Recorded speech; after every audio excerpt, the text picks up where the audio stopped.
최근에 유병언 씨가 국내 주재하고 있는 어느 나라 대사관에 해외 망명을 타진했다고 합니다. 거절당한 것으로 확인됐습니다. 검찰은 외교부를 통해서 각국 대사관에 유병언 씨가 단순 형사 사범이라는 사실을 주지시켜 달라고 요청했습니다. 인천지검 특별수사팀 연결하겠습니다. 권준기 기자. 네, 인천지방검찰청입니다. 네, 참 후안무치라는 말이 떠오르는데요. 정치적인 망명을 타진했다고요? 그렇습니다. 검찰이 조금 전에 밝힌 내용입니다. 유병언 씨의 측근으로 추정되는 한 익명의 인사가 국내에 있는 한 외국 대사관에 찾아가서 정치적 망명을 타진했다. 하지만 받아들여지진 않았다. 이렇게 검찰이 밝혔습니다. 하지만 구체적으로 이 망명을 타진했던 인물이 누군지 그리고 어느 나라 대사관에 찾아가서 이 정치적 망명을 타진했는지는 검찰은 밝히지 않았습니다. 이게 이 해외 특정 나라하고 관련된 문제일 수 있기 때문에 특정 대사관이 어딘지는 밝힐 수 없다는 건데요. 하지만 지금 현재 이 구체적으로 유병언 씨가 어느 나라로 지금 망명을 시도를 했는지 저희 취재진들도 지금 한참 알아보고 있는 중입니다. 언제쯤인지는 확인됐습니까? 언제 이 요청을 한 건지? 그것도 시점도 특정이 안 됐고요. 다만 이 최근이라고만 밝혔습니다. 네. 지금 이 유병언 씨의 정치적 망명 얘기가 나왔을 때 기자들이 의심한 인물이 한 명 있습니다.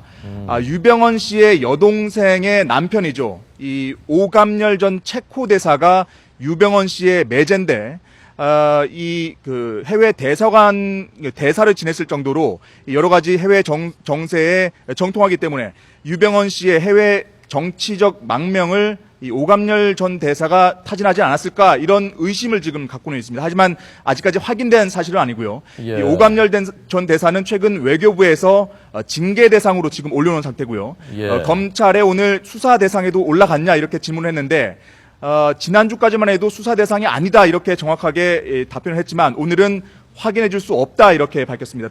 따라서 오감열 전 체코 대사가 수사 선상에 올랐을 가능성도 현재 배제할 수 없는 상황입니다. 네, 오감열 대사관 아니면 누구건 그 대사관의 망명 신청을 대신 해주고 타진했다면 그 사람도 범인 은닉 도피 혐의로 사법처리 대상인 거죠? 충분히 그럴 수 있을 것 같고요. 현재 이 유병언 씨가 해외 정치적 망명을 타진했다는 것 자체가 일단은 국내가 아닌 해외로 나가려는 어떤 시도를 했다라는 정황으로 볼 수가 있습니다. 앞서 저희가 보도했던 것처럼 이 장남 대균 씨의 경우도 세월호 참사 바로 사흘 뒤에 이 프랑스로 도주를 시도했다가 실제로 성공을 하지 못했는데 예. 아무튼 이 자녀들이 해외에 있거나 아니면 국내에 있다가 해외로 도주를 시도하는 그런 정황들이 속속 지금 포착이 되고 있는 겁니다. 예. 자, 그렇다면요, 권 기자. 이렇게 어떤 방법으로건 빠져나가는 길을 계속해서 타진 모색을 하고 있다면 일각에서 처음부터 거론했었던 밀항을 계속해서 기도할 가능성도 배제할 수 없는 것 아닙니까?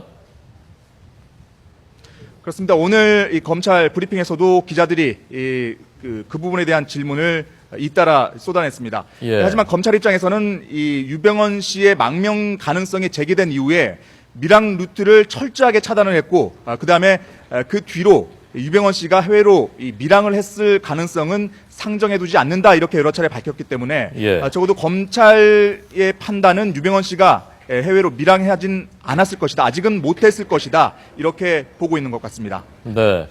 자, 지금 그 망명을 신청했다는 나라가 어느 나라인지를 그냥 우리가 궁금증 차원에서 궁금해하는 것이 아니라 만약에라도 밀항 또는 어떤 방법으로건 탈출을 계속해서 시도하려고 한다면은 뭔가 연고가 있거나 아니면 아는 사람이 있거나 그런 나라를 계속 시도할 가능성이 있는 것이고 그래서 그 나라가 어디인지를 궁금해하는 그런 측면이 있는 건데요. 대략 아시아권이라든지 아니면 가까운 데라든지 그런 어느 정도의 그 범주는 좀 확인이 되고 있습니까?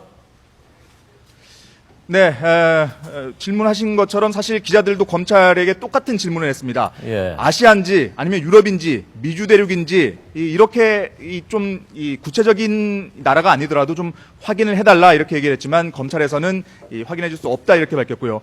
다만 지금 현재 유병언 씨 일가가 프랑스에 땅이 많고 그리고 고급 아파트도 몇 채 갖고 있기 때문에 프랑스 가능성, 그리고 또 한 가지는 이 유병헌 씨의 매제인 오감열 씨가 체코 대사를 지냈기 때문에 동구권으로 이 정치적 망명을 시도했을 가능성도 있지 않나, 이렇게 추측만 지금 하고 있습니다. 네.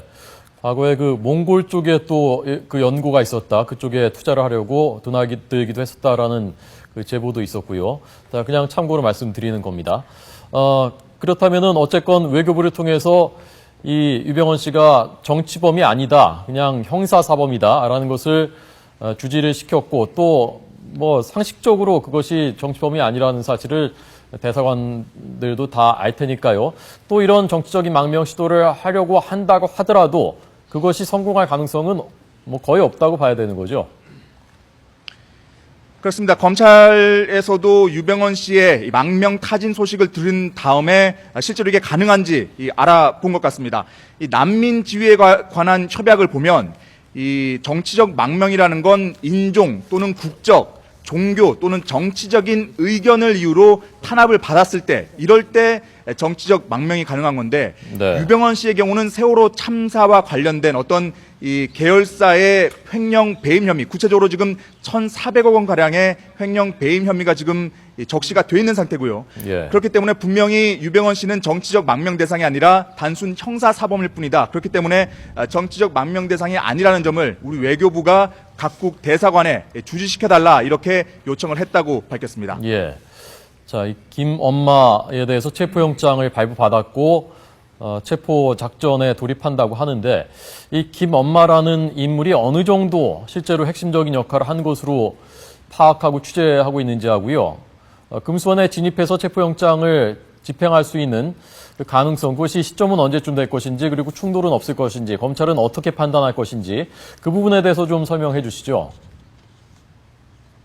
네, 일단 이 구원파, 강경파 신도들 가운데 리더격이라고 할 수가 있습니다. 이 김엄마라는 사람이 실제로 지금 유병헌 씨의 도피 지원에, 인적, 물적 지원에 주도적으로 지금 나서고 있는 인물이다, 이렇게 검찰은 파악하고 있습니다. 특히 이 김엄마라는 사람이 신도들을 금수원에 불러 모아서 집단 시위를 벌이고, 또 도피 자금, 또 도피에 필요한 물품을 조달하는 역할도 하는 것으로 보고 있습니다. 따라서 검찰은 유병헌 씨가 이 장기 도주를 하는 걸 막기 위해서는 김엄마의 체포가 시급한 것으로 보고 체포영장을 발부받았습니다.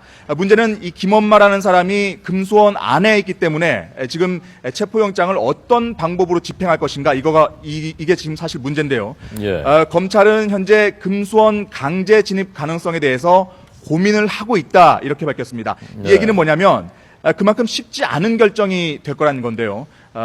금수원에 지금 이 검찰의 재진입 가능성이 제기된 이후로 다시 신도들이 속속 지금 금수원에 모여들고 있는 상황입니다. 네. 그렇기 때문에 검찰이 만약 강제 진입을 시도했을 경우에는 이 물리적 충돌을 피할 수 없는 상황이고요. 특히 지난 21일이었죠. 검찰이 이 금수원을 수색한 이후에 금수원 이 구원파 신도들 가족들에게 들은 얘기가, 실제로 어떤 이 몇몇 그 구원파 신도들이 집에 유서를 써놓고 금수원에 들어갔다더라, 이런 얘기를 한 걸로 봐서는 이들이 실제로 극단적인 선택을 할 가능성도 있는 걸로 지금 보고 있습니다. 그렇기 네. 때문에 단순히 지금 김엄마를 체포하기 위해서 들어갈 수가 있는 상황은 아니고요. 그렇다고 해서 지금 검찰의 고민은, 그렇다고 해서 이렇게 공권력을 대놓고 무시하는 이런 구원파 일당을 두고만 볼 수도 없다는 상황입니다. 실제로 최근 검찰의 얘기를 들어오면 이 유병헌 씨의 도피를 돕는 이 협력자들 엄벌에 처하겠다, 강력 처벌하겠다, 이렇게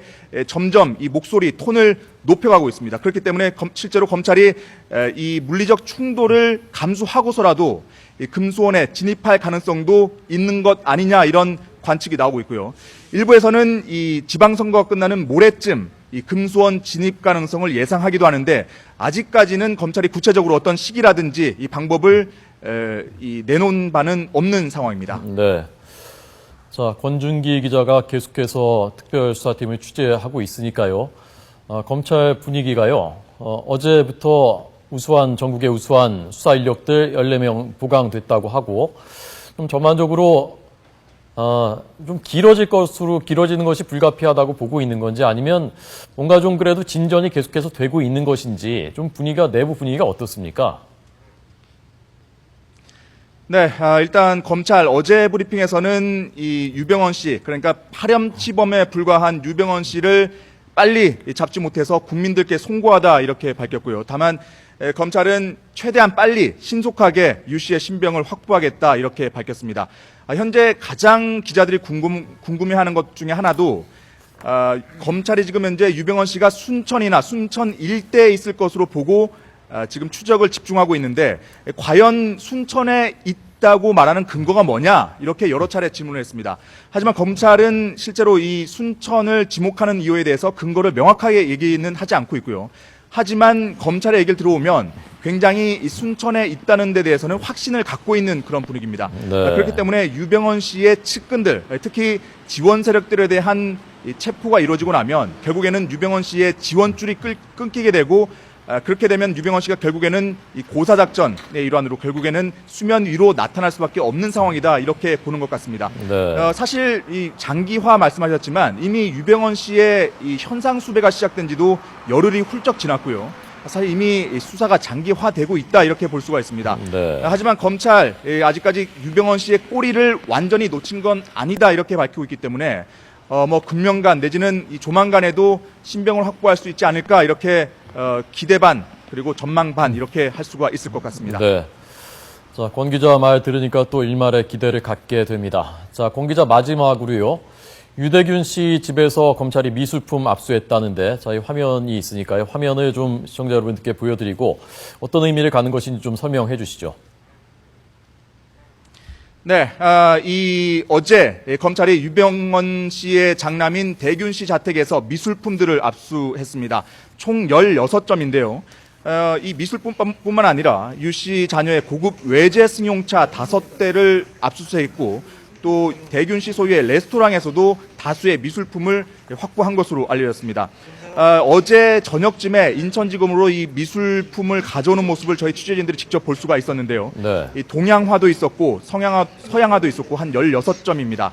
액자 뒷면에는 프랑스어로 이 작품명이 쓰여 있는 것도 있었고요. 하지만 실제로 이게 어느 정도 값어치가 나가는 것이냐 이렇게 질문을 했지만 아직까지 파악된 건 없다 이렇게 검찰은 밝혔습니다. 예. 다만 대균 씨가 수집한 미술품이 수백억 원대에 달한다는 첩보가 있기 때문에 이 미술품을 확보하면 충분히 재산 확보에 도움이 될 것이다. 그러니까 세월호 참사에 대한 어떤 이 보상에 대한 이 보상을 위한 어떤 재산 동결에 도움이 될 것이다 이렇게 전망을 할 수가 있고요.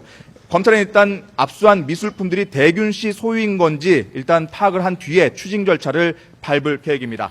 사실 더 큰 문제는 유 씨 일가가 차명 또는 은닉하고 있는 재산을 찾아내는 일인데요. 검찰은 현재 재산 추적팀을 꾸려서 유 씨 일가의 재산을 찾아내는 데도 주력을 하고 있습니다. 네, 알겠습니다. 인천지검 특별수사팀 취재하고 있는 권준기 기자였습니다. 계속 잘 취재해 주십시오.